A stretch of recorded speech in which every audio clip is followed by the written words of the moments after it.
गुरु को मनुष्य समझना, भगवद विग्रह को धातु या पाषाण का समझना, गुरु मंत्र को साधारण शब्द समझना, चरणोदक को सामान्य जल मानना, भगवत प्रसाद को भोजन मानना, अन्न मानना, साधु की जाति पर दृष्टि रखना, ये उपासक को सावधानी पूर्वक त्याग कर देना चाहिए। ये उपासना के बड़े विघ्न हैं।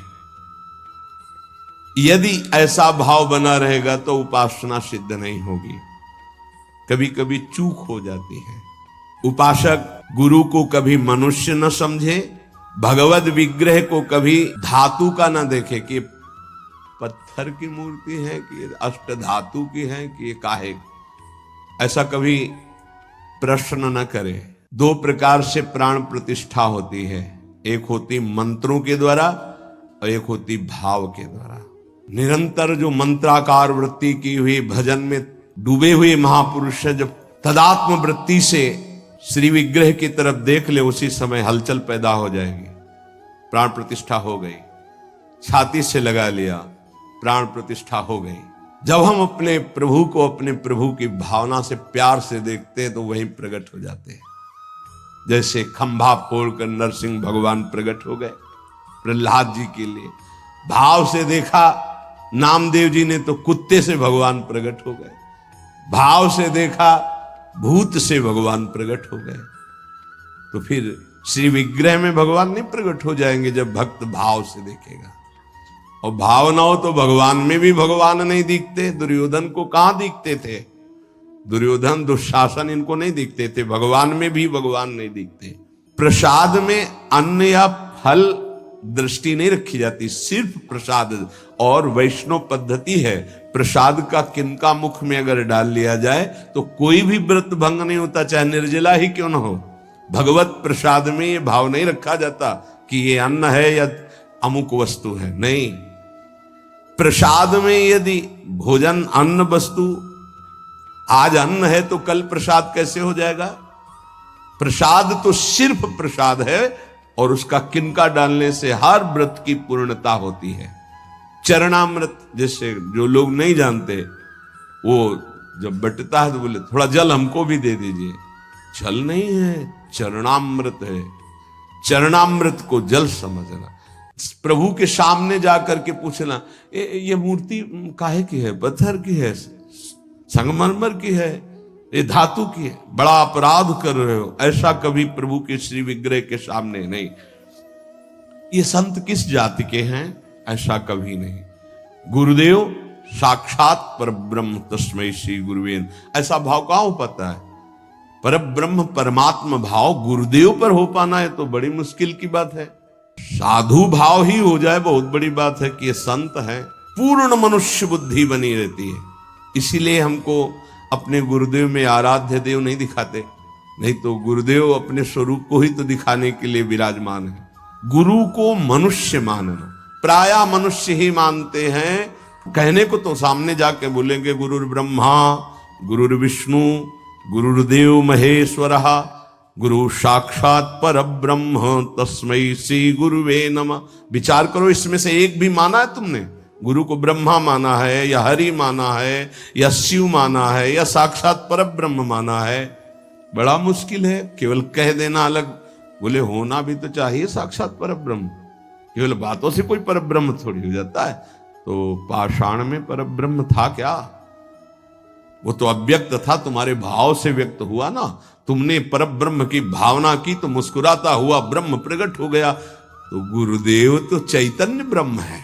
गुरुदेव के प्रति परब्रह्म भाव हो जाए तो साधक को कुछ करना नहीं पड़ेगा, अपने आप उसके अंदर समस्त दैवी संपदा प्रकाशित हो जाएगी। परब्रह्म भाव होना बहुत कठिन है। गुरुदेव के प्रति परब्रह्म भाव हो गया तो उस भाव की सिद्धि होगी, चराचर जगत में परब्रह्म भाव हो जाएगा। क्योंकि गुरुदेव अखंड मंडलाकारम व्याप्तम चराचरम, तो चराचर में परब्रह्म भाव होते ही वो जीवन मुक्त हो जाएगा।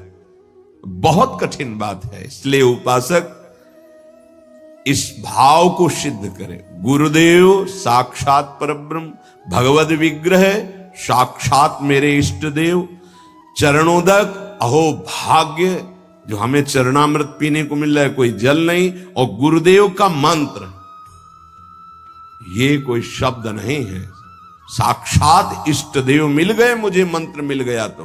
पर ऐसी बुद्धि कहाँ है? पड़ा है एक कोने में हृदय में मंत्र, उसका बार बार स्मरण नहीं, बार बार दुलार प्यार नहीं मंत्र का। आप देखो मंत्र को कितना प्यार करते हैं आप। मंत्र का प्यार है बार बार स्मरण करना, दुलार करना, तो उसी का जागरण होगा। तो वही प्रिया प्रीतम निकुंज सब उसी में छुपा है। ये जो मंत्र है ना, इसमें सब कुछ छुपा है। मंत्र की ही व्याख्या चतुरासी जी है, निज मंत्र की व्याख्या चतुरासी जी है। चतुरासी जी की व्याख्या 42 लीला और वृंदावन दास चाचा जितने भी पद गाए सब चतुरासी जी की व्याख्या है, और 84 जी निज मंत्र की व्याख्या है। ये अंदर की बात समझ। मंत्र मिला मतलब पूरे निकुंज की चाबी मिल गई। बीज मंत्र इसी को कहे, इसी से पूरा निकुंज रूपी वृक्ष प्रकाशित हो जाएगा। इष्ट देव में, गुरुदेव में जितना तुम्हारे भाव की कमी रहेगी उतना ही उपासना असफल रहेगी। जब अपने इष्ट देव के पास कोई जाता है, जैसे यहां से कोई बोले कि बरसाने जाए, हे सुनो श्री जी को हमारी भी दंडवत कर। अहो भाग्य आपके कि आप श्री जी के दर्शन करने जा रहे, हमारी दंडवत कह देना, हमारी स्मृति, हमारी भी अर्जी लगा देना। कोई आपका है, ईर्ष्या तो नहीं होगी ना, द्वेष तो नहीं होगा, उसके प्रति जलन का भाव तो नहीं होगा कि तो श्री जी के दर्शन के लिए जा रहा है। ऐसे ही यदि हमें गुरुदेव से प्रेम है और हमें दिखाई दे रहा कि गुरुदेव इनको ज्यादा प्यार कर रहे हैं, तो हमारा उससे ज्यादा प्यार हो जाएगा। आपके हो भाग्य, कभी हमारी भी स्मृति दिला देना, गुरुदेव को ये प्रदान कर देना। गुरुदेव, उसके अंदर द्वेष तो नहीं आएगा, जलन तो नहीं आएगी। जब मनुष्य बुद्धि होगी तब जलन होने लगेगी, तब ईर्ष्या जागृत हो जाएगी। नापना चाहिए अपने हृदय में कि गुरुदेव के प्रति मनुष्य बुद्धि का लक्षण है, साधु बुद्धि का लक्षण है, या साक्षात पर ब्रह्म का लक्षण है। इतनी गोपी जन थी, क्या किसी को किसी के प्रति ईर्ष्या थी क्या? एक साथ बैठकर सब कात्यायनी की उपासना, एक साथ यमुना स्नान, एक साथ अनुष्ठान श्री कृष्ण को प्रीतम रूप में प्राप्त करने का। ऐसे सहस्त्रों उपासक, सही पूछो तो इतना भी अंतर नहीं, सबके प्रति प्रभु का समान प्यार है, गुरुदेव का, प्रभु का। पर जो जितना प्रभु मानेगा, जितना अपनापन करेगा, वो दूर रहकर भी अनुभव करेगा कि गुरुदेव का, इष्ट देव का हमारे प्रति सबसे अधिक प्यार है। यह सबको अनुभव होगा।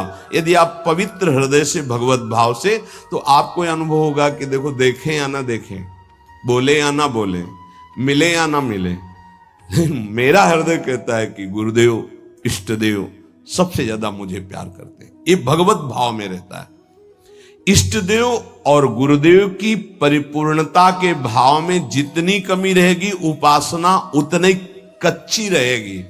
इष्ट देव गुरुदेव की परिपूर्णता में, इष्ट देव में कभी एक देशीयता का भाव नहीं रहना चाहिए। मेरे इष्ट देव सर्वत्र विराजमान है, तभी सच्चिदानंद भाव पूर्ण होगा। मन उपासना किए बिना नहीं रह सकता, इसका स्वभाव है उपासना करना। यदि प्रभु की उपासना नहीं की तो भोगों की उपासना ये करेगा ही करेगा, तुम इसे रोक नहीं सकते हो। अगर ये भोगों की उपासना करेगा तो दुख, चिंता, भय, शोक, मृत्यु, इससे तुम बच नहीं सकते हो। और मन का स्वभाव उपासना करना, ये बिना उपासना किए नहीं रह सकता।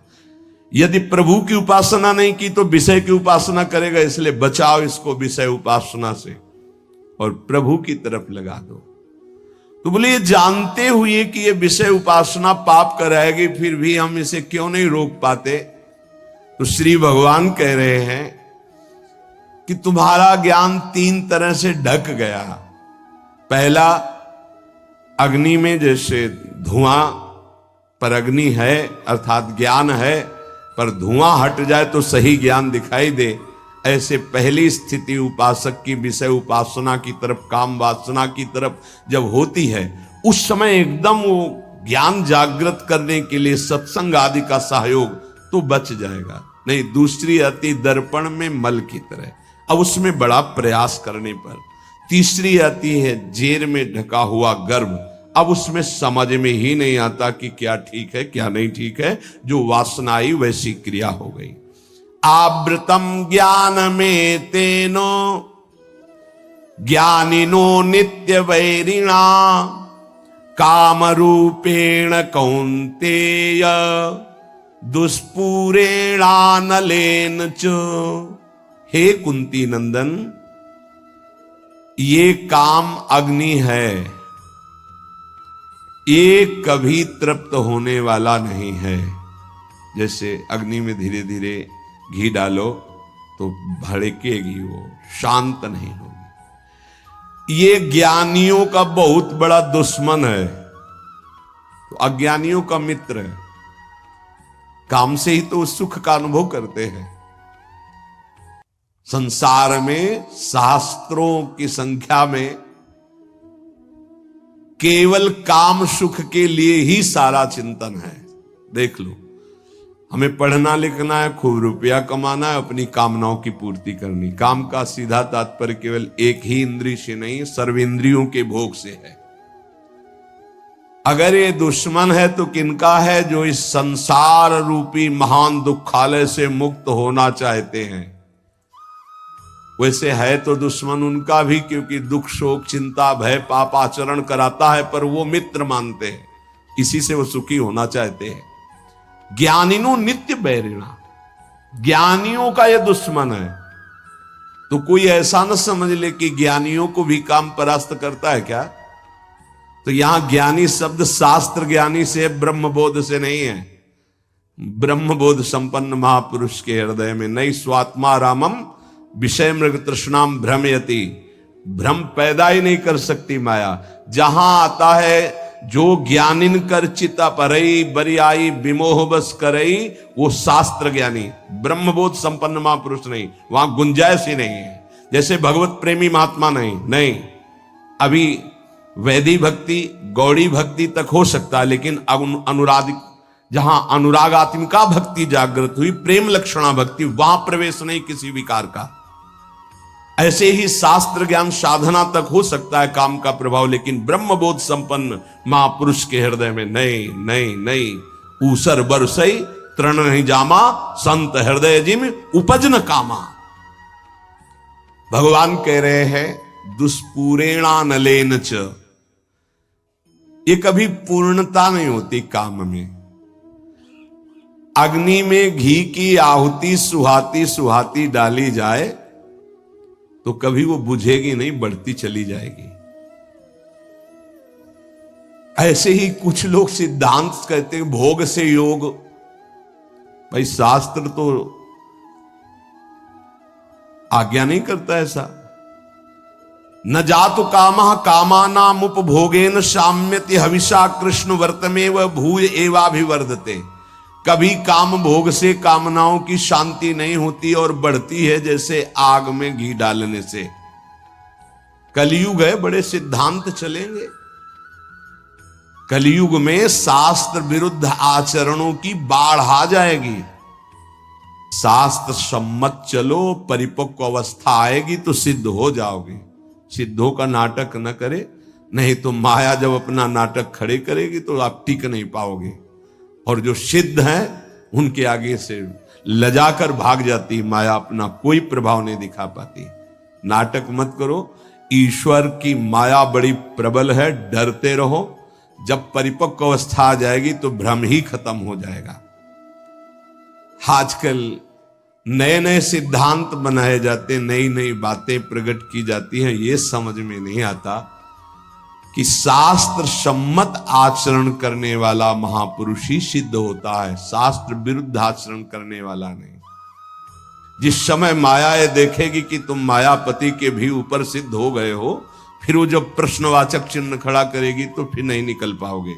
यहां बड़े बड़े झुक के निकले हैं, कोई भी हो। इसलिए हर उपासक से प्रार्थना है कि दंभ नाटक पाखंड न किया जाए। धैर्य पूर्वक चलोगे तो सिद्ध हो जाओगे। तुम्हारा जन्म ही हुआ है सिद्ध होने के लिए।